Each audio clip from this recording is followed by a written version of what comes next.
ኢትዮጵያ ላለፉት 5 ዓመታት ስትተገብር የቆየችውን ዲጂታል ስትራቴጂ 2025ን በስኬት አጠናቃለች። ዲጂታል ኢትዮጵያ 2030 ስትራቴጂም ህዳር 20 2018 ዓ.ም በሚኒስትሮች ምክር ቤት ጸድቋል። ጠቅላይ ሚኒስትር አብይ አህመድ በይፋ ያስጀመሩት ዲጂታል ስትራቴጂ 2030 ሶስት ዋና ዋና ትልሞችን አስቀምጧል። አንደኛው ለሁሉም ዜጎች ዲጂታል ቴክኖሎጂ አማራጮችን ተደራሽ ማድረግ ነው። ሁለተኛው እኩል የተጠቃሚነት እድል መፍጠር ሲሆን በዚህም እያንዳንዱ ዜጋ ዲጂታል መሰረተ ልማት የሚጠቀምበትን ሁኔታ አመቺ ለማድረግ ትኩረት ተሰጥቷል።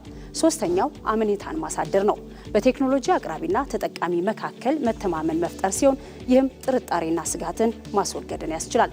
ስትራቴጂው በትግበራ ዓመቱ ለማሳካት ያቀዳቸውን ዋና ዋና ግቦች ስናይ ደግሞ ለዜጎች የስራ ዕድል መፍጠር፣ የሀገር እድገትን ማረጋገጥና የዲጂታል ቴክኖሎጂ ሉዓላዊነትን ማረጋገጥ ናቸው። የኤሌክትሪክ ኃይልንና የኢንተርኔት ኔትወርክን ማዳረስ እንዲሁም ዜጎች የዲጂታል ቴክኖሎጂ እውቀት እንዲኖራቸው በማድረግ ለስትራቴጂው ስኬት መደላደል የመፍጠር ስራም እንዲሁ ይሰራል። በስትራቴጂው የትግበራ ሂደት ትኩረት የሚሹ ዲጂታል መሰረተ ልማቶችን ስንመለከት ደግሞ ፋይዳ ብሔራዊ ዲጂታል መታወቂያ፣ ዲጂታል የክፍያ ስርዓት፣ በተቋማት የተሟላ የዳታ ልውውጥ፣ ሰው ሰራሽ አስተውሎት ትስስር፣ የልዩ ክህሎት ወይም ታለንት ልማት እንዲሁም የዲጂታል ቴክኖሎጂ ስርዓት ሉዓላዊነትን ማረጋገጥ በቀዳሚነት ተቀምጧል። ከሳይበር ደህንነት የሚጠበቁ ቁልፍ ተግባራትን ስናይ የዲጂታል መሰረተ ልማት ስርዓትን መጠበቅ፣ የዳታ ስርዓት ጥበቃና ከዲጂታል ቴክኖሎጂ አሉታዊ ጎኖች ትውልድን መጠበቅ ናቸው። በዲጂታል ኢትዮጵያ ስትራቴጂ ተቋማት ምን ግቦችን አስቀምጠዋል የሚለውን ስንመለከት የሞባይል ስልክ ተጠቃሚዎችን 128 ሚሊዮን ማድረስ፣ የኢንተርኔት ተደራሽነትን ደግሞ 90 በመቶ ማድረስ እንዲሁም የስማርት ስልክ ተጠቃሚዎችን 85 በመቶ ማድረስ ይገኙበታል።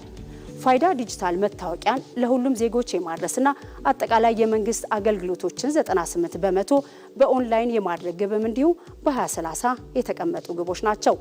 ከአርቲፊሻል ኢንተለጀንስ ትግበራ አንጻርም የተቋማትን የስራ እንቅስቃሴ በቀጥታ መከታተል የሚያስችል ስርዓት ለመዘርጋትና ብሔራዊ የዳታ አስተዳደር ስርዓትን ለማቋቋም ታቅዷል።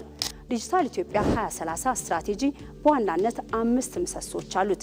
የዜጎችን ዲጂታል እውቀት ማሳደግ፣ የሴክተሮች ሰው ኃይል ልማት፣ የትምህርት ስርዓት ትራንስፎርሜሽን፣ የሲቪል ሰርቪስ ዲጂታል ትራንስፎርሜሽን እና ለመጪው ዘመን ብቁ ባለሙያዎችን ማፍራት ይገኙባቸዋል። ተለዋዋጭ በሆነው የዓለም ሁኔታ ውስጥ ከግለሰቦች እስከ ሀገር ሁሉም እንቅስቃሴዎች ከዲጂታል ቴክኖሎጂ ጋር የተሳሰሩ ናቸው። ኢትዮጵያም በዚህ ዲጂታል ዓለም እኩል ለመራመድ የሚያስችላትን ዲጂታል ስትራቴጂ 2030 በቀጣይ 5 ዓመታት ለመተግበር ወደ ስራ ገብታለች።